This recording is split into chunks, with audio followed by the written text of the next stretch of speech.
Let's go in Heat 1. I think Fremont actually got out of the gate a little bit earlier, so Janus is going to be a step behind, but has a lot more efficient 90s.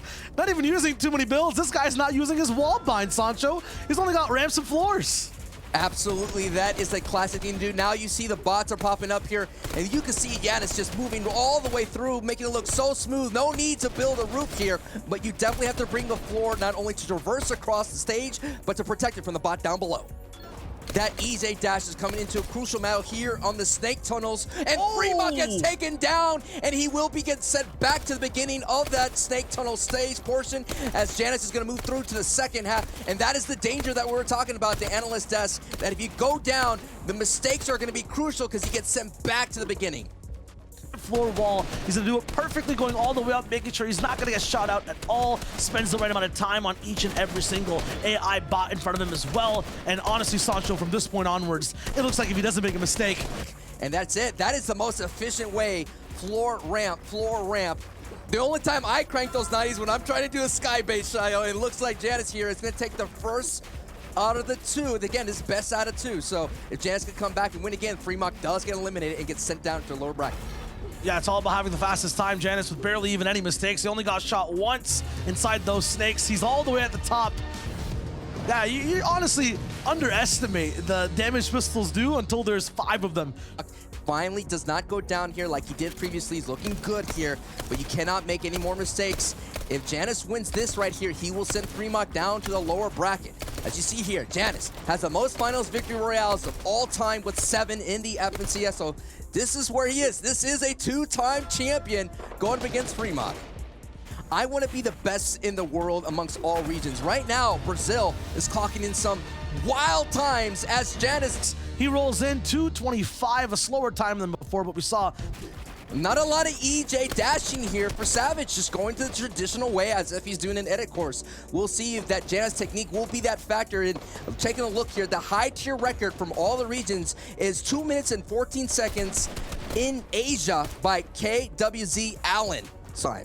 I don't think any of these guys even care or are thinking about getting the world record, Sancho. There's $10,000 in their region. Getting shot a lot in the chest, but he's still ahead of Savage here, able to recover nicely and push forward through as he's ascending to the top of this course here. Savage about a couple of seconds behind Reason, understanding that he needs to go up a little bit of layer, and that bot knocks him down just a bit, and Savage is catching up to Reason here as they enter the last waterfall stage. Or almost height to height, almost going for it here. Who is going to get to the top? Nadi Sahir for the win is on the line. Savage and Reason is so close, Shyo. It's coming down to it, and Reason touches the finish line. A couple ramps, a couple, you know, just maybe some EJ dashes. That technique is in there as you're seeing Reason getting a time. Yeah, if you're taking a look at it as if there was like a blueprint of a perfect 90 crank, and right now Reason is accomplishing that right now. But I still think Janus' efficiency is something that a lot of the pros could take a look at. We noticed yesterday through the broadcast, eventually people were starting to pick up other techniques that the other pros were doing that they found successful. Other pros right now are watching to see how they can maximize their efficiency. As you're seeing Savage just doing that full box technique. Yeah, these are where the pros are just leaning into what they're used to when they're tunneling in an actual FNCS competition. This is the All-Star Showdown where you gotta understand where can you find these little shortcuts. And right now, no one's finding that shortcut, and that's why they're right at it right here, about to cross into. Actually, Reason goes down. He went down at the last tile, and Savage now has the green light to tie up this match. He's going to go straight up this time. He's talking about even, you know, getting better times. Right now, it's just about, I guess, being ahead of Reason. One mistake, I guess, is going to cost him. The question is this going to be faster, Sancho? If Savage has done it, he's going to have the win, even though he lost that first round. This is what I like about today's event, where, he does the emote of the 200 IQ and moves on through. But Savage, you got, I mean, there was a little luck, right? One missed wall, and that was all it took for Savage to take advantage. 24, I believe Reason at 26 rolling in. Fair enough, so time is going to be the tiebreaker here. So we're going to only see 2 runs and it comes down to it, and I can't believe it, dude. If Savage picked Can we imagine in the future, I don't want to get too ahead of myself, Shyo, but if Tayson and Janice went in for the finals, we're talking about our two-time FNCS former teammates going at it for that $10,000. A man could dream, but look at Tayson's technique here. He's just E-dashing all the way through. No walls on the left and right. He's avoiding all the shots. Pretty much perfect, playing the course the normal way though. No text, no secrets, no cheese, and because of that, there's no flavor to it right now. That blandness is holding him back 2 seconds behind. It's just not possible. I don't really see anyone catching once a pro starts a 90. I'm just not sure. I mean, we've seen it on the descent when it came to the Blueprint battle, how people were able to catch up. But man, this is cranking 90s is in the Fortnite. This is what it takes. This is the first thing you learn how to do. I don't think anyone, once they get that lead, are going to give it up, and Tayson does not give it up. In this next match, 2 minutes and 22 seconds. That is just too fast. That actually crumbles, falling on that second stage. Tayson is gonna make it all the way through here. Unless he just makes a mistake, this should be wraps. This should be a free order. It ain't happening. The reason why I picked Tayson to win it all. So many other competitors in just a little bit. If he falls, he has to go towards the lower bracket as well. I mean, everyone can just pick up these techniques. They're pretty simple, right? On the baseline, did he bring it out too early? 2 minutes and 22 seconds was his last time. Now, maybe possibly wondering if he can beat it. Looking forward to the other competitors here. Their times will basically only get faster, and time is basically money in this competition. The faster you are, the better chance you have of winning. And if you win, Sancho, you get that big prize. Yes. Tayson, maybe just a few flipped ramps, a few Aqua starting things off, but at the same time, actually messing up a few of his balls. And the 90s aren't looking completely fast. Up high, flying and free. He is actually adapting the strategy of going down though. Goes down, gets tagged just a little bit. Not as clean as Tayson though, but as you see Trulix going with what's... Oh, he's looking to actually push the tech more so than the comfortability in these builds inside the skill challenge. Trulix, he's making all the right moves, but still making a few mistakes. He's slightly far behind. I mean, he's going for the maximum form of protection, or at least maybe even speed with that ramp, but I'm not sure how the movement works just yet inside that actual maze back and forth, the, I don't know, zigzag of doom. Aqua, though, he's made like, what, 2 errors so far at the very beginning off of maybe putting a pyramid down instead of a ramp. He's looking perfect. Sure. I mean, there can't be any fall damage. Every player is at 1 HP, so unless there's a way to take 0.5... I mean, there are some EJ dashes off the top, but at the same time, you're right, it could be the wave. These 90s, though, the faster they are, the better you can beat 2 Aqua. He makes it all the way to the top. He is the winner of round 1. That last bot and be another capture of the Fremont Classic. Yeah, and that old Flame of Glory never really ended for him either, right? Like, the respect has always been there for Aqua the whole way through, and the speed is still here too. He's down 1 level, he's moving in. Trulix is actually keeping up with him. This might actually come down to time, Sancho, if these guys don't make a mistake. Yeah, the waterfalls, it definitely seems that like Trulix is slightly further behind on him, and he's putting those ramps still in there instead of using a wall, which I feel like has to be the slower choice now because he's slowly falling further and further behind Aqua. I think it's the experience. No, bro, no. I feel like after looking towards the right, Trulix seeing what happens, his posture kind of went up. Or in our case, like got his game down a little bit. You know what I mean? Yeah. Look at him now. Look at his form. He's looking confident. He's moving forward fast. Let's check out these waterfalls. Are they going to be crisper? Here we go. A nice one to start off, and he's already in his groove. Usually it takes him 4 to 5 to get this fast. He's done it in 2 or 3. He's already touched down. And Trulix is on fire. No jumps here. Man, I always like it when someone cranks a 90 like this. It's a little difficult to do. Your timing has to be perfect, and Trulix has to beat that time here as he's going up to the finish line when Aqua just decides to stay plant here, relying on his previous time that hopefully the ghost of Aquas could beat Trulix, and maybe that mess up right there. Let's take a look here at the results. He makes the final sprint look like a slight supersonic speed, but let's take a look. It's not enough. Beat, and you can see, right, obviously he ended up beating out Flick in match 3.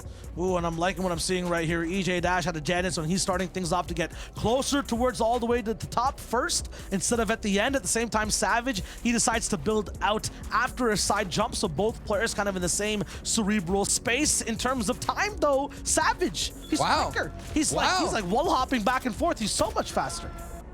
it's all about the little things, right? Yes, he had that hiccup, but then past that, moving down a layer, Tayson, you saw it, he just reverses his ramp. Savage just has very, very tighter moves. Here I am thinking that Janus is kind of like the trendsetter here, but all of a sudden Savage shows up and kind of makes it better. I mean, you talked about the technique right there. You thinking Tayson is going to have that ultimate technique, but now Savage is proving why he's one of the best in the world at what he does here.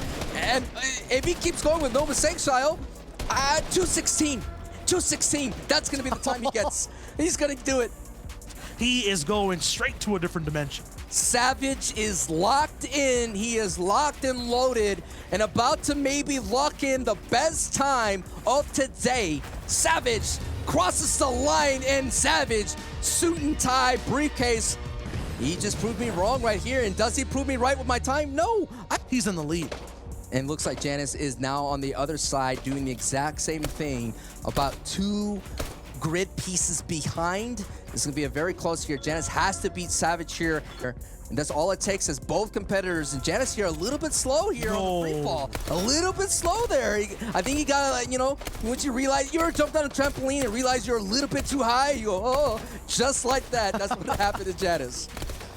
You know, the river's even moving for Janus right there, and he's already touched the ground while Janus is still sifting in the skies. An extra floor, though, might let Janus catch up slightly, but he messes up another floor edit all the way towards the very end. Savage has started his 90s. 222 was the time to beat, and this record only looks, I would even say, just a little bit faster. Janus, though, he's catching up a little bit. No, another misbuild on the left side. This has to be Savage all the way towards the very top. Those efficient 90s are hard to pull off, and maybe Savage won't add a comma. It's not $1 million prize in first place, but he'll add a 0. He'll add a 0 to it and shift some numbers around, but now he's gonna shift. Or is just not as fast as other people like Tayson? So, 221. And Tayson does have the lead. A little bit of a mix-up as well on Tayson's side of things. Is fatigue setting in, Shyo? A little bit, but then Aqua actually ends up putting a floor above his head too. So Tayson, he's gonna go going all the way towards the top. He actually ends up landing first, and as Tayson is in the lead against Aqua, but I'm so surprised if they were making mistakes in the early 90s, and I don't mean the decade. I think most likely they're gonna make some mistakes here in the snake tunnels. Possibly there will not be any CD players involved either. Yeah, Aqua's not straight up. This is about staying consistent. Yeah. Aqua is, he's probably gonna make sure he practices this entire portion again properly. Maybe experiments with a few techs that might be risky to incorporate them in this last run. If he does not make this, you know, after, or at least in the second portion of this matchup in the heat, then. And Reese kind of talked about it. These pros, yes, they performed in FNCS multiple times. You could talk about all their final appearances, but this is the first time they competed in a creative type showdown. And it's still nerve-wracking. It's still difficult. When you talked about, for example, when we were doing the Fortnite featuring the NFL players, we had Super Bowl champions competing in Fortnite, and they would say, by far, competing in the Streamer Bowl was the most difficult thing because they weren't used to competing in the Fortnite island. But now this time, just did not put up that wall quick enough, and Tayson with the time of 2 minutes and 32 seconds. Looks like Tayson missed the tunnel first. And again, this is a double elimination, so the loser will get sent down to a lower bracket to face Fremont, and we all know the terror that Fremont has been, so you want to avoid that right there, and definitely Aqua wants to avoid that because we already talked about the past injuries, and already this is just a physically grueling competition. You know, are the creative content creators like Cypher PK, like Aussie Antics, our fellow caster, when they were hosting their own tournaments, I saw a lot of competitors taking fall damage, and that is what they're finding out here as Aqua gets taken out again. Yeah, the fit check so far in the All-Star Showdown have been pretty nice all the way around. I think yesterday we saw that FNCS pickaxe, black on gold. Yep. Who was that from again? I think that was Hen who was rolling in. No, I think it was Queasy, right? No, Jerky. Oh, yeah, must have been. It was Jerky. Yeah, true. Yeah. I mean, it looked so good, and now we'll see all the way towards the top. Tayson going, celebrating. He knows what's happening. He knows what's breaking down. And there he is, all the way. Again, a 2-0 finish. That was me. I had the towel on, and I was like, you know, scrubbing the whole thing down. 221. Wow. That's really clean. I just felt that Tayson, I guess it's just when you don't see two competitors running really fast right next. He is actually pumping it all the way up towards the top. The 90s aren't stopping. Tayson actually ends up Harry Pottering just once all the way towards the very end, and there goes Savage breaking through. He's moving forward. They both have the technique that Tayson started using at the beginning of the competition today, and there goes Savage. He's actually catching up on time with the dashes. Everyone was wondering why did they separate. An 8th place finish is pretty good, but as you see Tayson making a mistake there on the waterfall, but it is not enough. And Tayson's right behind him, though. It's not even a half second of a difference so far. Over here, it's just all about your movement while you block these shots. You want to make sure you're staying in the center the most. And as this kind of course ends, after you're out of these pits, you kind of edge towards the right or left, wherever the exit is. Over here, it's just all about consistency all the way towards the top with that right floor wall. Savage and Tayson once again. Yeah, they were past teammates. It looks like they're on the same team too right now. The rotation is literally identical. No player is really giving up any time. It just feels like this pressure right now is bringing out the best of our competitors. This may be another fast time. We've already seen someone break on through past 219. Here, Tayson Savage, neck and neck, height to height, cranking 90 to 90. Savage loses the lead. Tayson is just ahead. It's so close, Shyo, so close. Tayson ends up actually pumping the nitrous all the way towards the very end, and he gets to the top first. Wow. Literally.